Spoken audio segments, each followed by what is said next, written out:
Halo semuanya, perkenalkan kami dari kelompok 7 kelas 47, saya Imam Ahmad akan mewakili dari kelompok ini. Proyek kami ini berjudul Truck Based Steel Ball Sorting Machine atau robot truk penyortir bola baja berbasis lintasan. Nah, kami ini memiliki deskripsi proyek, yang mana deskripsi proyek kami adalah yaitu tujuannya untuk merancang sebuah robot yang mampu mengambil, membawa, dan menyortir bola baja secara otomatis berdasarkan ukuran di lintasan sempit sepanjang 3 meter dengan lebar 35 cm. Proses perkembangan daripada truk kami ini melalui 3 tahap desain utama. Nah, desain pertama kami menggunakan kardus untuk menyusun layout awal. Desain kedua kami menggunakan infraboard dan mulai mencoba sistem elektronik. Tapi masih banyak error wiring dan coding ini sendiri. Nah, dari situ di desain ketiga kami melakukan revisi penuh dengan menggunakan laser cut dengan bahan MDF dan sistem elektronik yang telah diperbaiki. Nah, desain inilah yang akan kami uji dan kami gunakan dalam final test. Pada bagian scooping sendiri, kami melakukan modifikasi bentuk dan panjang scoop agar bisa mengambil bola dengan lebih efisien.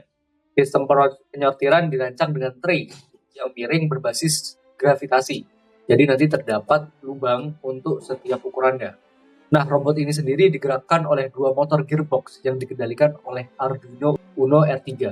Navigasi digunakan menggunakan sensor ultrasonic atau sensor jarak.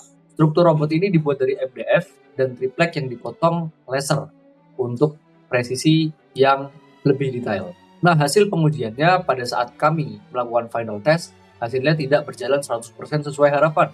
Robot tersebut mampu bergerak dari titik A ke B, namun tidak semua bola bisa terambil. Kadang bola tidak masuk ke dalam scoop karena scoopnya terlalu pendek, dan itu adalah merupakan kesalahan kami sendiri, karena tidak merancang yang lebih panjang. Ketika robot mundur, roda tersangkut di bagian sambungan lintasan, terutama pada kondisi lintasan di GKU2 yang lebih sempit dibanding lintasan saat trial sebelumnya di GKU3. Ada momen di mana kami melepas karet ban untuk menghindari tersangkut, tapi hal itu membuat roda terlepas daripada dudukannya. Dan akhirnya robot hanya berjalan dengan 3 roda sehingga gerakan tidak stabil. Nah, secara umum, desain kami dan prototipe kami ini memiliki 50% keberhasilan dalam movement atau gerakan. 50% bola berhasil terambil dan itu masuk ke dalam kriteria scooping. Dan untuk sorting sendiri, 50% berhasil disorting sesuai ukuran. Dari hal itu kami juga merancang suatu refleksi dan pembelajaran yang akan kita dapatkan di dalam pembelajaran kali ini. Yang mana salah satu pelajaran terbesar adalah pentingnya melakukan pengujian di berbagai kondisi lingkungan. Karena desain yang berjalan baik di satu tempat dan tempat lain bisa gagal di tempat lain. Dalam artian berbeda di setiap tempat. Kami juga belajar pentingnya data hand komponen mekanik, terutama pada dudukan roda dan panjang scoop. Nah, dari sisi tim kami menyadari bahwa komunikasi dan koordinasi sejak awal sangatlah krusial. Di tahap awal persiapan, tidak semua anggota bisa berkontribusi secara optimal. Tapi di akhir, yang mana itu menjelang final test, semua anggota bergerak cepat dan saling membantu, terutama saat harus membuat keputusan darurat di lokasi.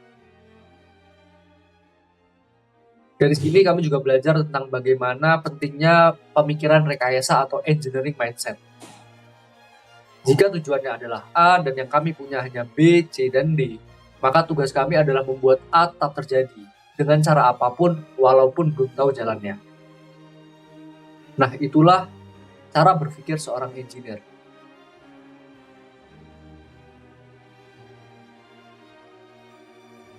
Terima kasih telah menyaksikan video YouTube ini. Kurang lebihnya mohon maaf. Berikut kami tampilkan dokumentasi proses desain, pembuatan, dan pengujian daripada proyek kami. Terima kasih.